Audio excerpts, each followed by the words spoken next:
back to the One Iron podcast to provide you with golf knowledge, updated results, and golf drama. Today we're going to talk about rangefinders. This is going to continue our series, Everything About Golf. So today's rangefinders.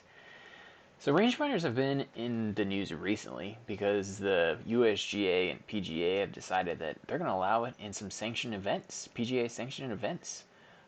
The PGA events that they're going to allow it in 2021 are the PGA Championship at Kauai Island, KPMG Women's PGA, and the Senior PGA Championship. With that being said, we want to take a look at why rangefinders may be useful to PGA Tour professionals. Why are they useful for us? Why are they now being allowed, and why haven't they been allowed? So will it save time? I mean, that's what the PGA thinks that it will do. I don't know if it will or not. Will it take away from the professional level, like the skill needed? Do amateurs even, benefit from having rangefinders, or does this hinder the ability for them to advance their skill? Should amateurs even have rangefinders? So we're going to talk about that today. We're also going to do a quick recap of the PGA Tour as they're at the Arnold Palmer Invitational. The LPGA is at the Golden Ocala Resort. They're at the Drive On Championship. If this is beyond March 5th, 2021, then you could just skip that part of the podcast. But we're going to jump into it. So rangefinders, they can be very useful, especially for us amateurs. When we go out on the course, we don't know. Like, if I don't know a course and I don't have a good yardage book, then a rangefinder would be great. I could tell exactly how far I need to hit my ball to the pin, and I can go from there. They have to be implemented correctly. So let's take a look at how rangefinders have become known in the world of golf. We've always known about them for hunting, pretty much hunting in my book. In 2006, the USGA allowed courses to implement a local rule for rangefinders. So each course could implement, or could say, yes, you can use a rangefinder in a tournament. That's for amateurs, of course. So in a tournament, you could be allowed to use it at one course, but at another course, they might not allow it. So that was in 2006. And that was for like tournament play.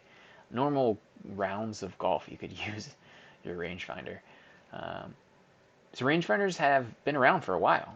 It's just taken a while for them to be marketed properly, and basically accessible to people. They used to be super expensive, so they're slowly coming down in price. You can still buy high-end rangefinders, but they're slowly coming down in price. So then in 2014, the USGA and R&A changed the rules to allow distance measuring devices in amateur competitions. So this continues to pave the way to further use. So now they're just allowed. It's not a local rule. They're just allowed to be used. In 2019, the USGA changed the rules to basically say rangefinders are legal. So in all amateur competitions, by default, rangefinders are legal. So in any amateur competition, you could use them, and you would see them in college tournaments. Definitely in college tournaments, you would see them using them. Now, there is one stipulation to using these rangefinders.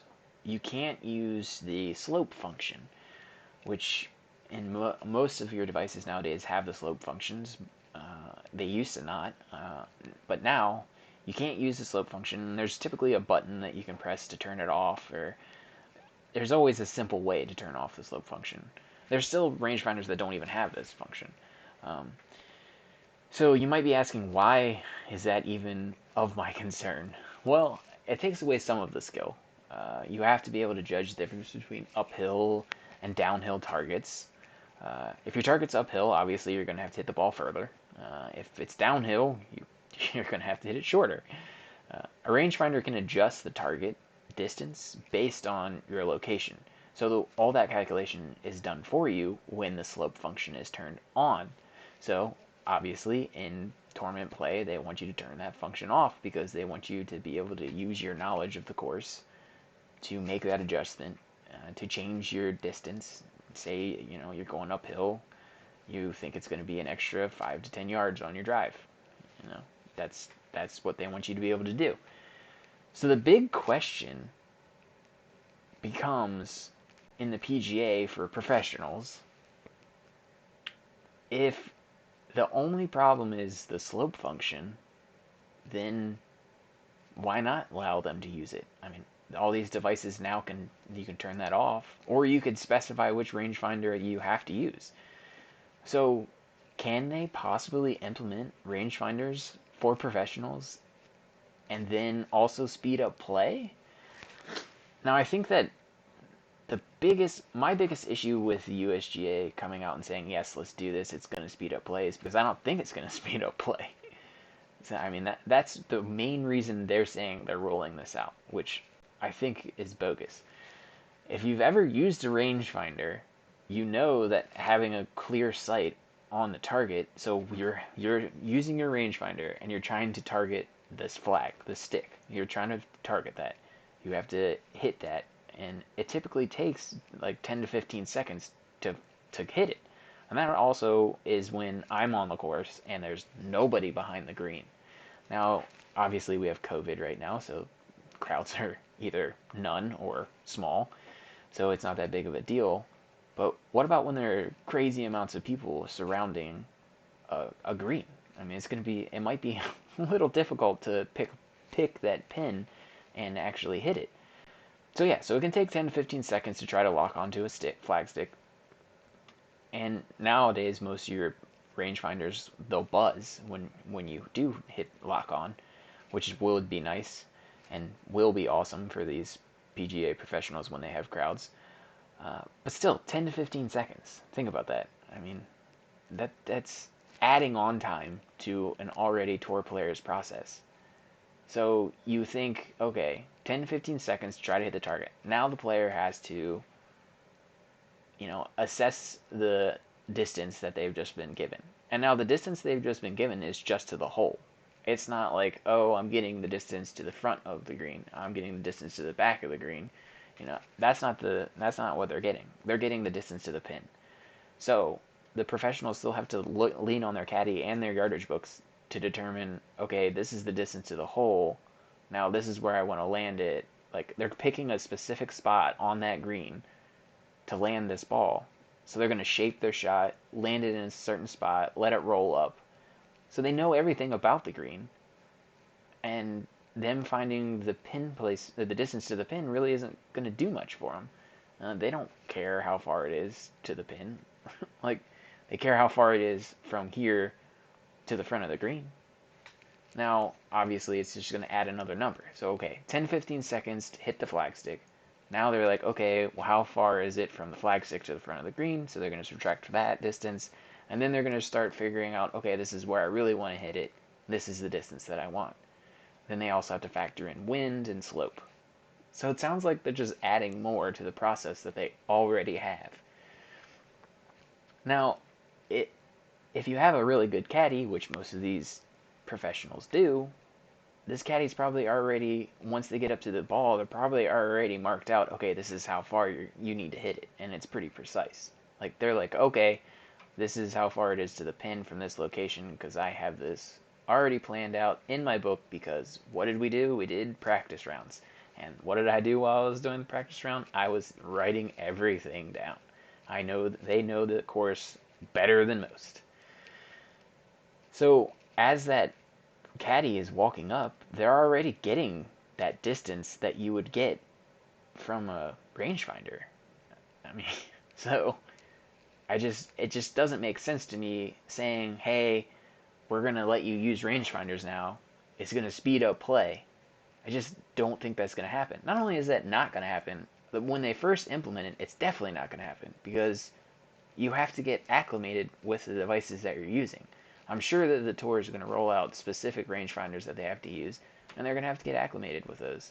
So it's going to take longer that first year. So they're only doing it at the PGA. So it's going to take longer that first year.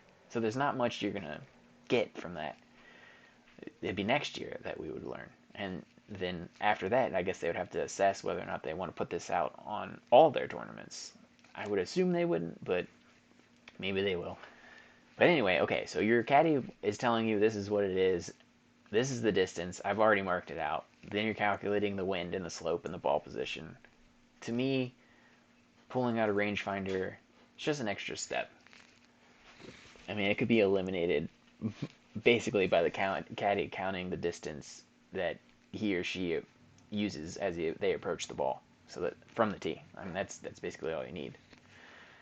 Now, our tour caddies most likely have a pretty good number for their players once they're walking up to it. So you just take away that 10 to 15 seconds extra that you would use for a rangefinder. Now, I mean, I would imagine if every player did this on every shot, used a rangefinder on every shot outside of 80 yards, then that would mean that each player on every hole would most likely add 5 minutes extra per player per round. Now, that's not factoring in the fact that there are typically on Thursdays and Fridays, there are 3 players in each group.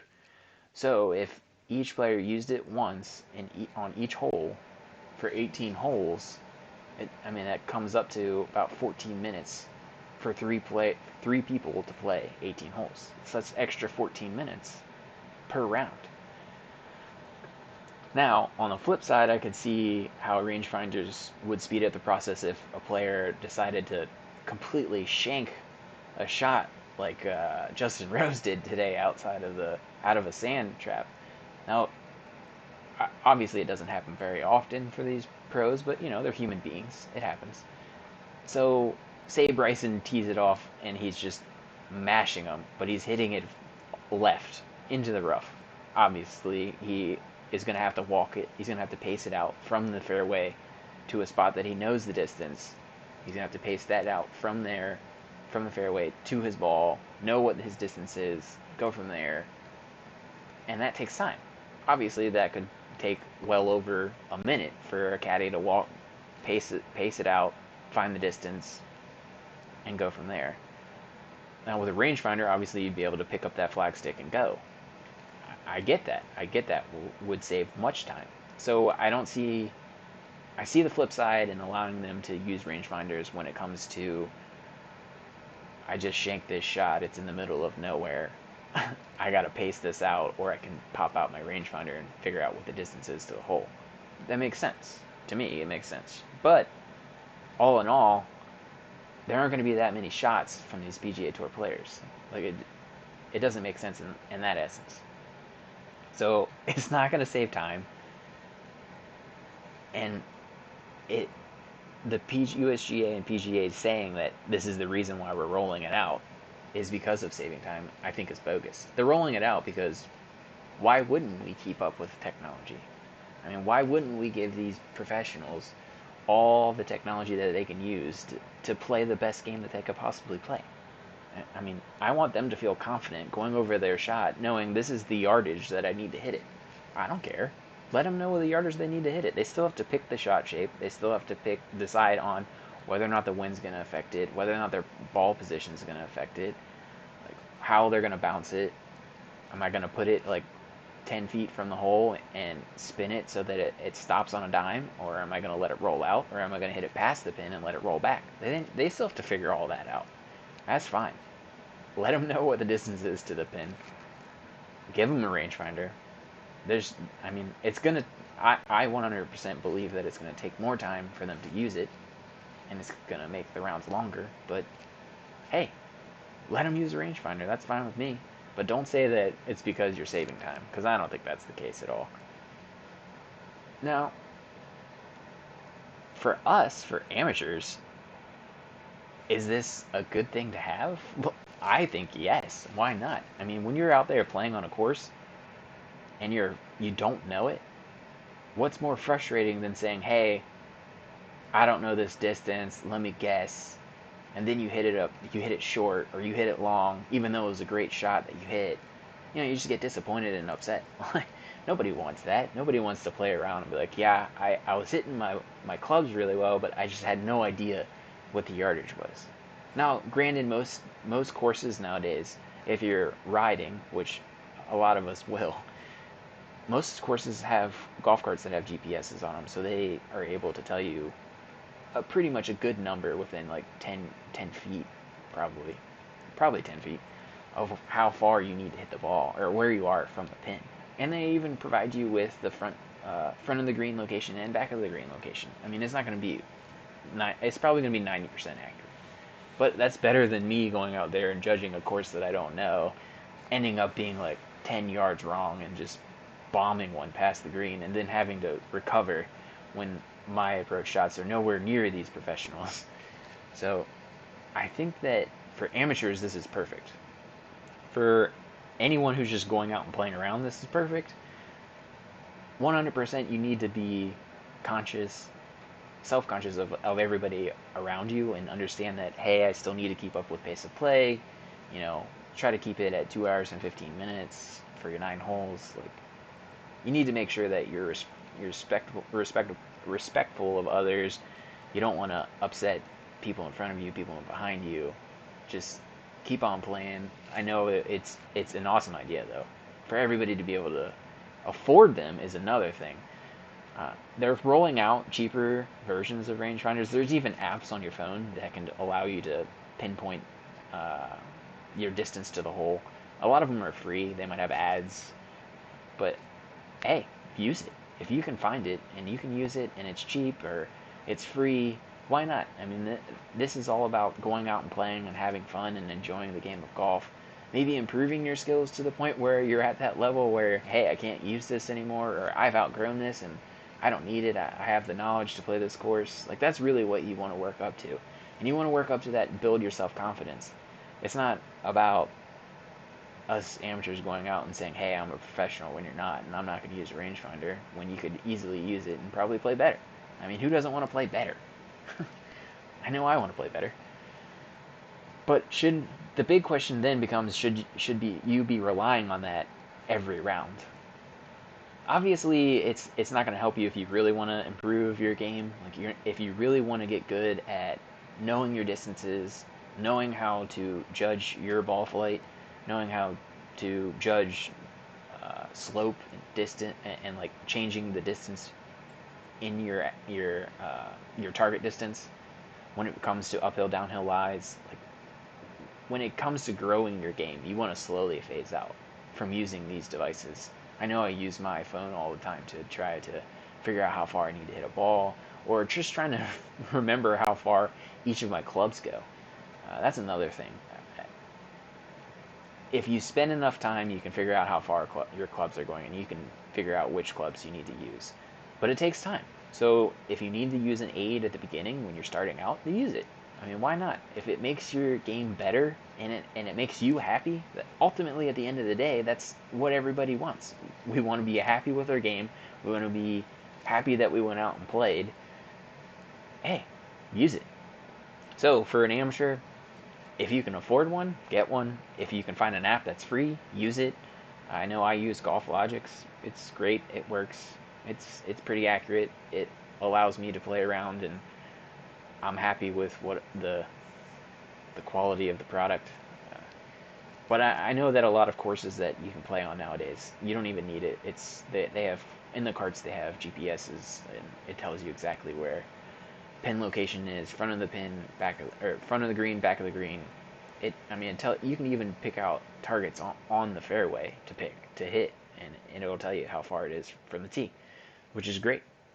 So amateurs, use it if you need to. Use it if you have it. Try to phase it out and work on your game. I mean, as you progress, you should be able to phase it out completely and just know your courses, know your targets, figure out your targets, plan.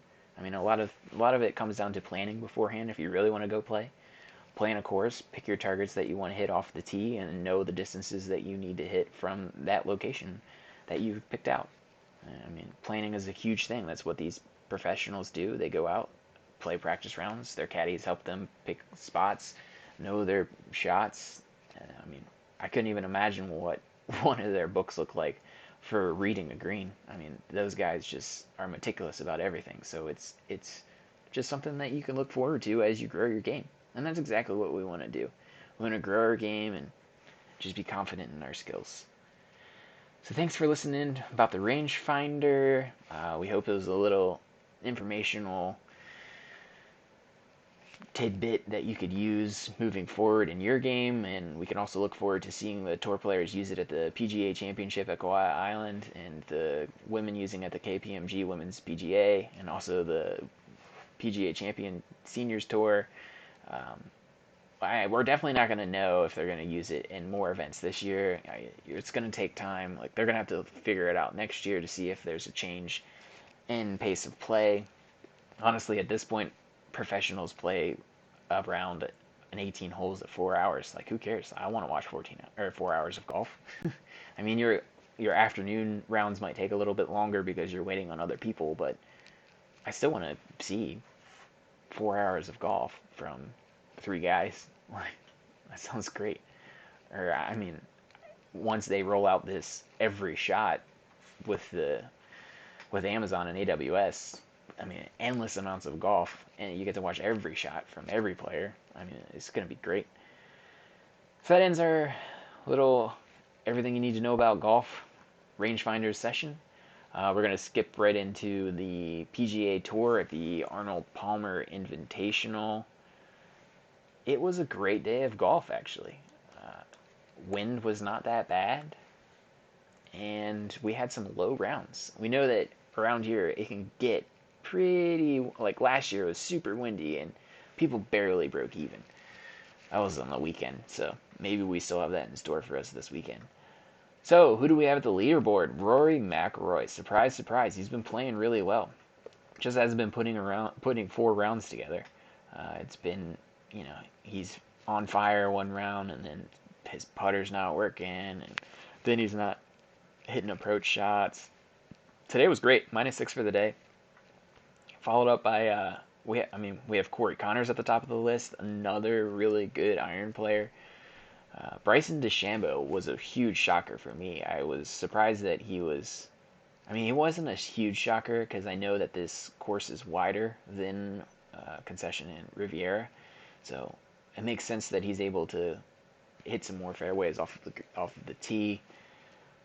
He also did not try to hit it over. I forget what hole it is, but it's a par 5. He did not try to hit it over the water today. He chose a shorter route and landed safely in the fairway, as he should every single round. I highly doubt that he's going to try to hit, I think it's like 340. Or no, yeah, it's 340, I think. 340 yards. He doesn't need to try to attempt to get on the green on the par 5. It doesn't need to happen. I mean, he tried it in a practice round. It was really windy yesterday during the practice round, and he tried it, and he was like 299. But, I mean, he says that he can hit it 340 and make it across the water. And if he does do it, it'll be great. I mean, maybe he'll do it on Sunday when he's behind. But, I don't know. He is -5 right now, so we probably won't see it at all.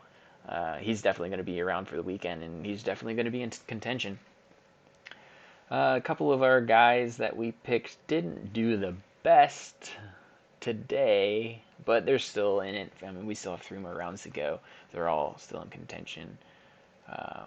Rory was one of the guys that we had to pick. He's leading it right now. Well, he's tied for the lead right now.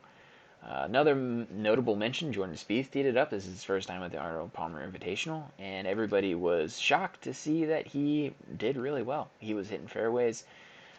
He's having a little trouble with his putter, but who knows? Maybe he just needs to break in that new grip. They showed a picture of his grip before he teed it up, and it was just mangled. So he definitely needed a new putting grip. So hopefully that'll help him play better this weekend and tomorrow. Tommy Fleetwood actually looked really good. He is at -2 as well. Ian Poulter, he just came out off of the Puerto Rican Open. Yeah, I think he's getting into his groove. We haven't seen Ian Poulter win it in a while, but it's always fun to watch him play. Also, Emiliano Grillo did okay today, pretty good, -1. He's also coming from the Puerto Rican Open.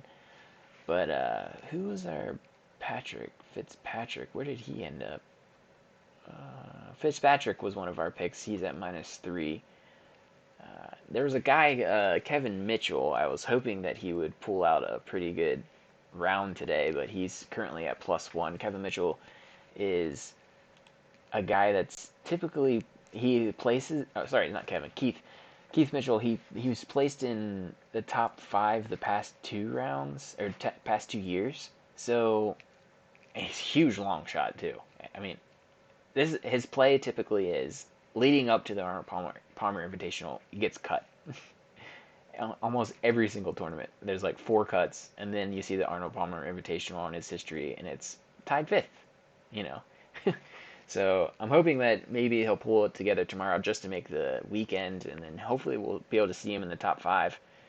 Uh, maybe, I don't know. We'll see. Today wasn't the best day for him, but yeah. So those are some good players leading us out. Jason Day is also in there, -2. He did really well today. He's a pretty good contender for the weekend.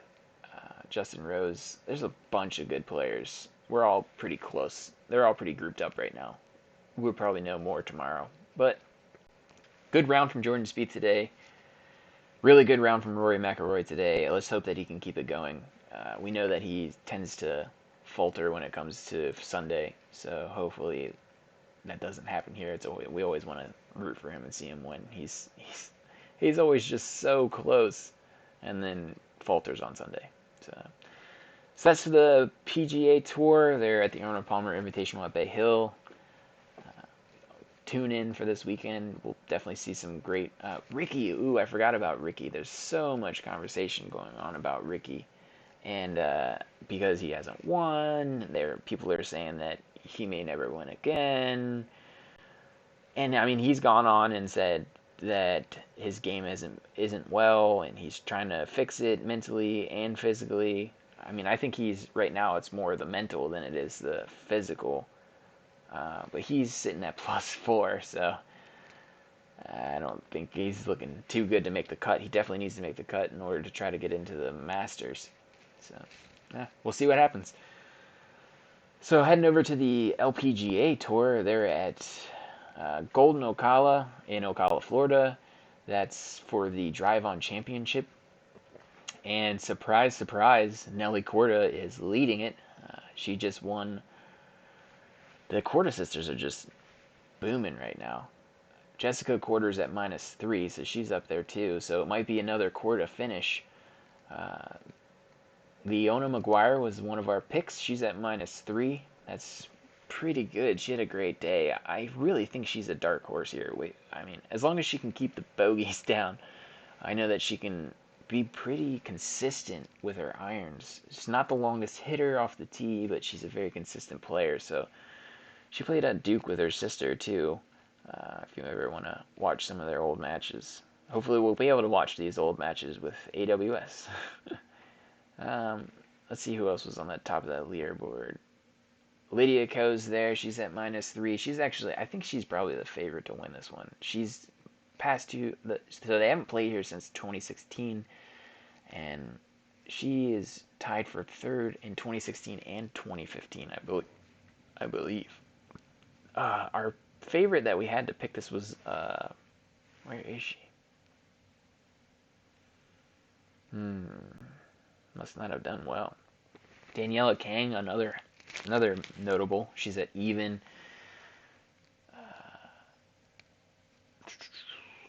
I must have missed her. I don't know where she is. But anyway, top of the list, Nelly Korda's at -5, Jennifer Kupcho at -5, and Austin Ernest is at -5. So keep checking out for them. They're on their second round tomorrow. Let's see. I don't see if I can. This LPGA website is not the best. Oh man, I can't wait until everything is just one and they all have the same system. Right now it's just crazy dealing with. Yeah, you have the LPGA, you have the PGA, then you have the champions, and they all have their own little different leaderboard system, and it's just ridiculous. But Lexi Thompson's at +2. I think we picked Brooke Henderson to win this one. She's at +2, and she's done really well in this course, so it's very surprising. But keep checking out. We'll keep an eye on the LPGA Tour Drive On Championship. I don't think that there's a Corn Ferry event going on. No. Other than that, We'll try to do an update on Saturday, see how everybody's doing for Sunday, maybe give some quick picks for Sunday's round, some matchups. Thank you for listening. Thank you for tuning in. Keep watching out for us on 1Iron8 on Twitter, oneironpodcast.com. Keep watching us on all our stations. Subscribe, like, review, do what you can. Thanks for listening.